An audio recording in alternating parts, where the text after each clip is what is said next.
Noah's cry tore through the endless halls of the Carter estate, sharper, louder, and more haunting than any amount of wealth could ever muffle.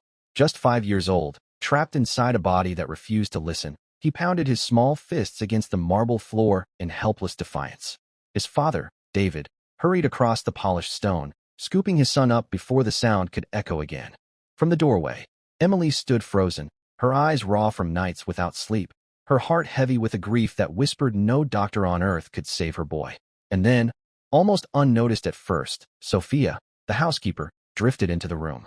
Her life had been shaped by hardship, by survival. None of them realized it yet, but that single step into their world would spark a fight against fate itself. The Carter mansion in Greenwich was a cathedral of wealth. Marble that gleamed, chandeliers that scattered light like diamonds, corridors wide and hushed. But in that silence, one sound always seemed to cut through: Noah's cry. He had fallen again.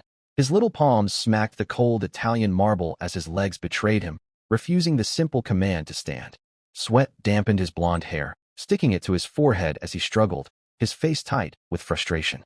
David rushed to him, expensive loafers slipping slightly on the glassy floor as he gathered Noah into his arms.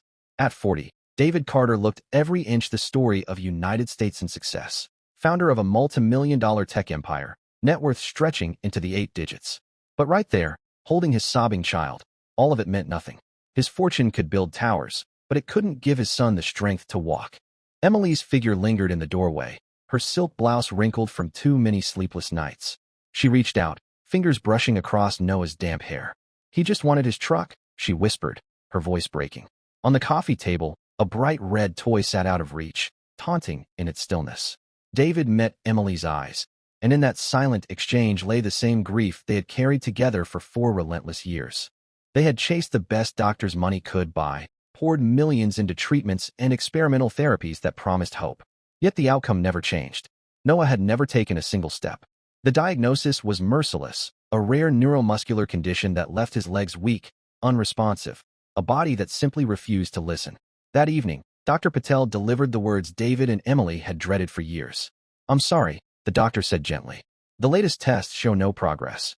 At this point, I recommend adaptive strategies, wheelchairs, supportive therapies. Many children with Noah's condition go on to live full lives." David's jaw tightened.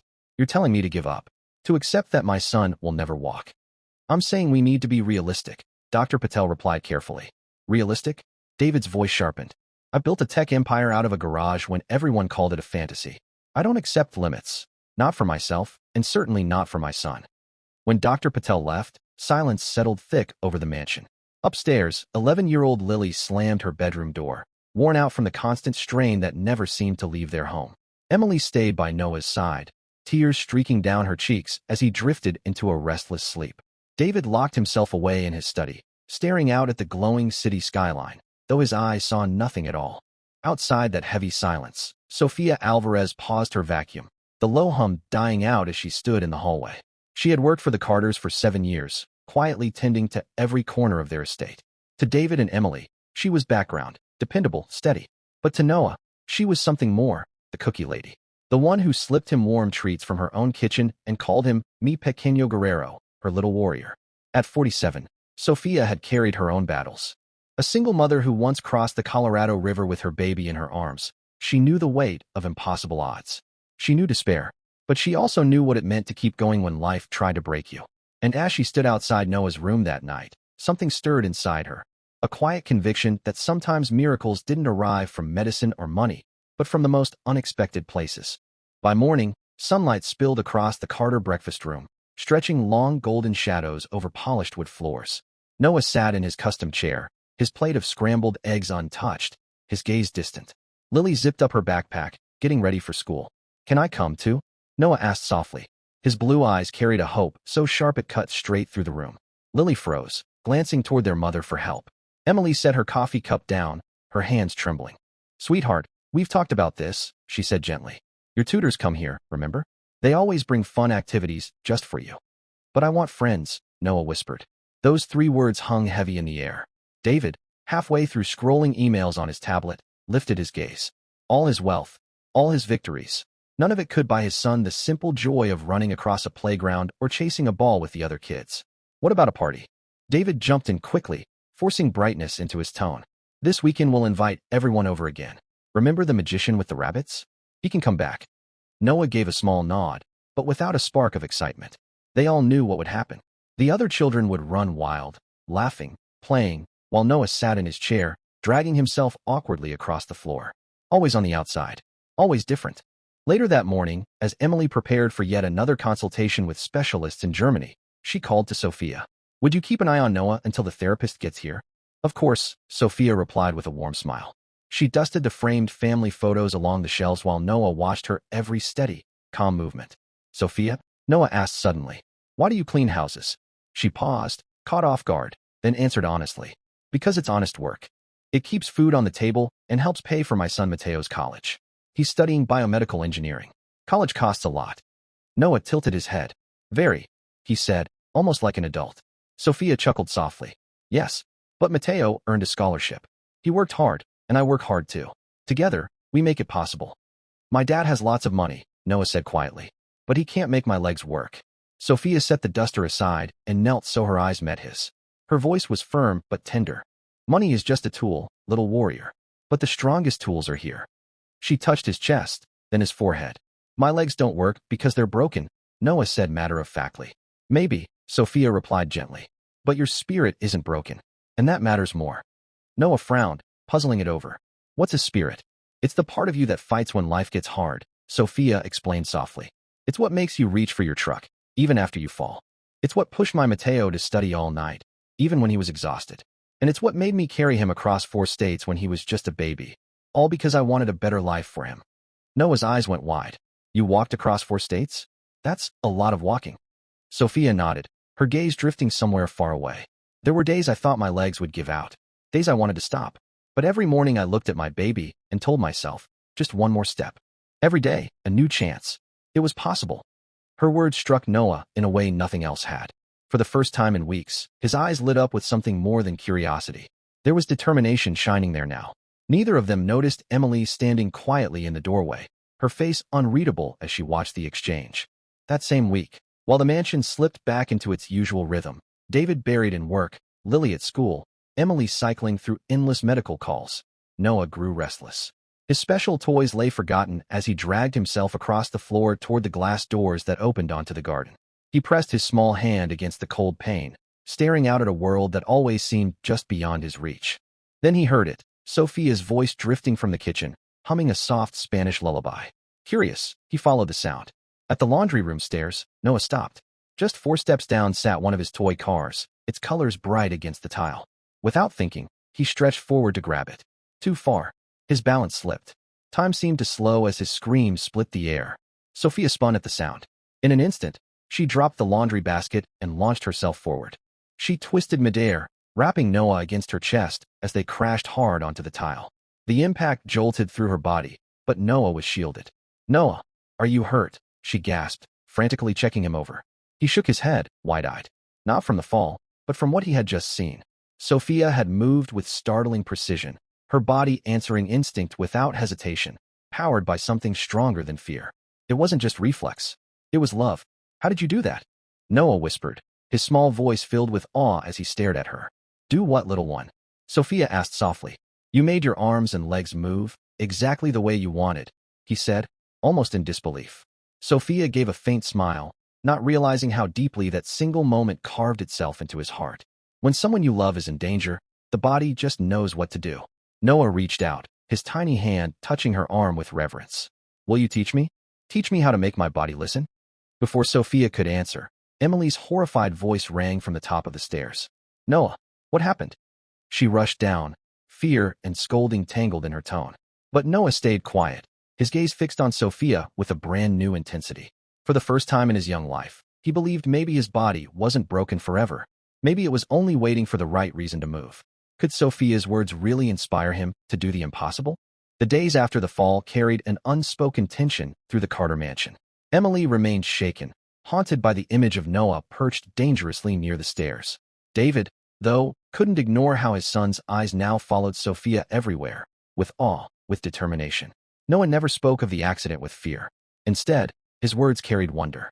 She moved like a superhero, Daddy, he said one night. Just like Captain United States. If she can do it, maybe I can too. David exchanged uneasy glances with Emily whenever those words slipped out. They both knew the cruel weight of false hope. Noah had already survived disappointment after disappointment, endless therapies, experimental treatments, promises that always collapsed into failure.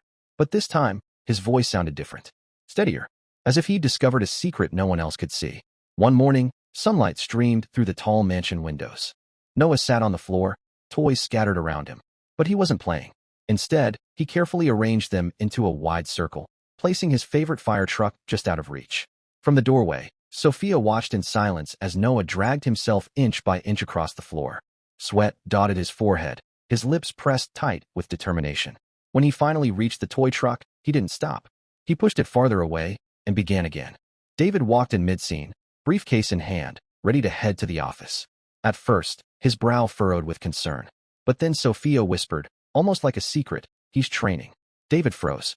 His expression wavered, caught somewhere between disbelief and a flicker of pride. That evening, Emily pulled Sophia aside in the hallway. Her voice was careful, but firm. "I want to thank you for protecting him. But I need to understand. What exactly did you tell Noah?" Sophia lowered her gaze respectfully. "Nothing he didn't already carry inside. I only reminded him. The body listens when the heart believes." Emily's voice tightened. "We've spent years with the best specialists, top doctors, endless therapy. Are you saying faith matters more than science?" Sophia lifted her eyes, calm and steady. "I'm saying both matter. Doctors heal the body, but sometimes the spirit needs its own medicine." Emily walked away unsettled. Yet later that night, when she peeked into Noah's room, her heart stopped. He was lying in bed, whispering Sophia's words to himself. "Today is a new day. It's possible." His small voice trembled with effort, but his eyes glowed with something Emily hadn't seen in years. Real hope. 3 weeks later, during a routine therapy session, Noah surprised his physical therapist, Sarah Mitchell. "How does the brain tell muscles what to do?" he asked suddenly. "What if mine could learn another way? Could new signals make my legs stronger?" Sarah blinked, exchanging a startled look with Emily. This wasn't the quiet, resigned boy she was used to coaxing through stretches. This was a child hungry to understand, determined to fight. Afterward, Sarah pulled Emily aside. "Whatever changed recently, keep it going. I've never seen him this motivated." The shift became undeniable one crisp October afternoon. Sophia placed Noah's toy fire truck on the bottom step of the grand staircase, then stepped back, her eyes never leaving him. Noah's tiny hands wrapped around the railing. His arms shook with the effort as he pulled, forcing his body upward.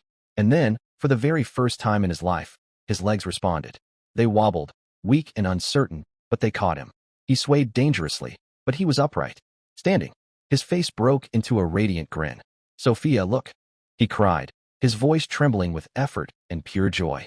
Her hands trembled, too, but she kept her voice steady. "You are strong, little warrior. Your legs are finally listening." The moment lasted only seconds before Noah collapsed back down, but those seconds shattered the belief that he would never stand. From the corner of the hall, Emily had been watching silently. She pressed her hands to her mouth, tears spilling as she tried to quiet her sobs. That night, when she told David what she had witnessed, his heart wrestled between caution and the dangerous rise of hope. "It's progress," he admitted reluctantly. "But standing for a few seconds isn't walking."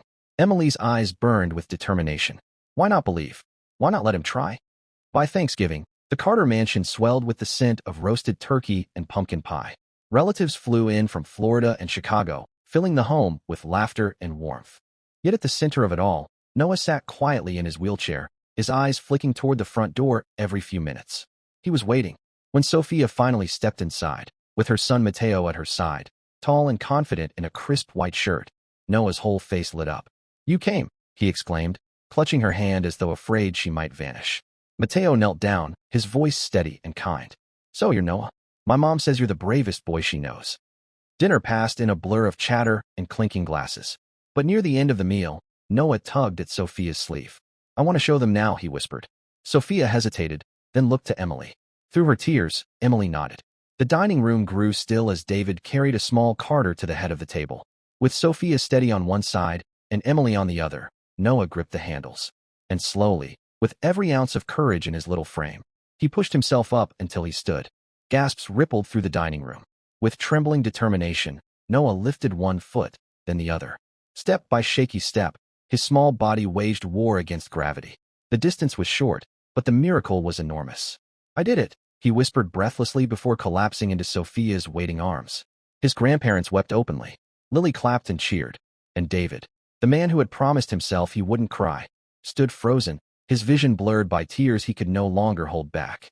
That night, long after the laughter and clinking glasses had faded, David wandered the halls, restless. Sleep wouldn't come. He stopped outside Noah's room and listened. Through the cracked door, he heard Sophia's soft voice as she tucked the boy in. "Will I walk tomorrow?" Noah asked, his words fragile with hope. Sophia brushed a hand over his hair. "I don't know, little warrior. But tomorrow you'll be stronger than today. And one day, you'll surprise us all." David leaned against the wall, her words echoing in his chest. Simple, no guarantees. Yet somehow, they carried a faith he had long forgotten how to believe in. The Carter mansion, once shadowed by despair, began to feel different. Not because of doctors or machines, but because a boy had watched someone move with courage and love and dared to ask the impossible. "Teach me." From that question, a spark was lit. A spark no amount of money could ever buy. Winter arrived hard in Greenwich, snow muffling the estate in white silence. But inside, warmth had returned. Noah's progress became the heartbeat of the household. Each day, he practiced with his Carter. Each day, he whispered Sophia's mantra, "Today is a new day. It's possible." David, once buried in work, now came home early just to watch. Emily, who used to cry in secret, now smiled through her tears. Lily became her brother's loudest cheerleader, clapping wildly for every small step. But in January, fate tested them. Eager to show his parents how strong he'd become, Noah begged to walk outside toward the car. The driveway was slick, hiding patches of ice. David turned just in time to see his son slip. The sickening thud of the fall was followed by Noah's cry, sharp and gutting, echoing across the snow. At the hospital, their fears were confirmed, a fractured tibia. His tiny leg would be bound in a cast for 6 long weeks. The boy who had just learned to stand now sat motionless again. And with each passing day, the light in his spirit dimmed. Emily's heart ached as she watched her son sink deeper into despair. He refused his exercises. He turned away from Sophia. He even pushed his sister aside. "What's the point?" he muttered one evening. "Even if I walk, I'll just fall again." That night, Sophia slipped quietly into his room. She placed a small wooden turtle in his lap. "My father carved this for me when I was your age," she said gently. "He used to tell me, be like the turtle, slow but steady, and you'll outlast even the strongest." Noah ran his fingers across the grooves of the carved shell. "But turtles are so slow," he whispered. Sophia smiled. "And yet, they've survived longer than almost any creature on Earth. Do you know why? Because they never give up. And neither will you." For the first time since the accident, a spark flickered back in Noah's eyes.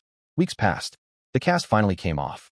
Noah began again, slower, shakier, but steadier. By spring, the Carters opened their garden to friends, doctors, and families of children facing similar struggles. They were there for the launch of something new, the Noah Carter Foundation for Pediatric Mobility. David spoke with a voice filled with both pride and humility. He admitted that what changed their lives hadn't been money or medicine, but the perspective of someone once overlooked. Sophia, no longer just the housekeeper, now stood as the director of empowerment programs. Her presence was a quiet reminder. True strength often comes from the most unexpected places. And then, as though destiny itself had written the moment, Noah walked.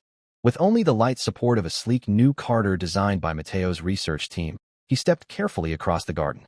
5 steps, then 6. He reached Sophia, who bent to gather him into her arms, her eyes brimming with tears. "You see, little warrior? Slow but steady." Noah's grin widened. "Not just steady," he said proudly. "Strong." The garden erupted in applause. Emily wept openly. David wrapped an arm around her shoulders, and Lily cheered louder than anyone. In that moment, the Carters' new life would never be the same. By summer, Noah was running short distances with braces, laughing with other kids in the park, his wooden turtle always tucked into his pocket. The boy who once believed his legs were broken forever now inspired others to believe in what once seemed impossible. The mansion that had echoed with despair was now filled with laughter, purpose, and a mission larger than themselves.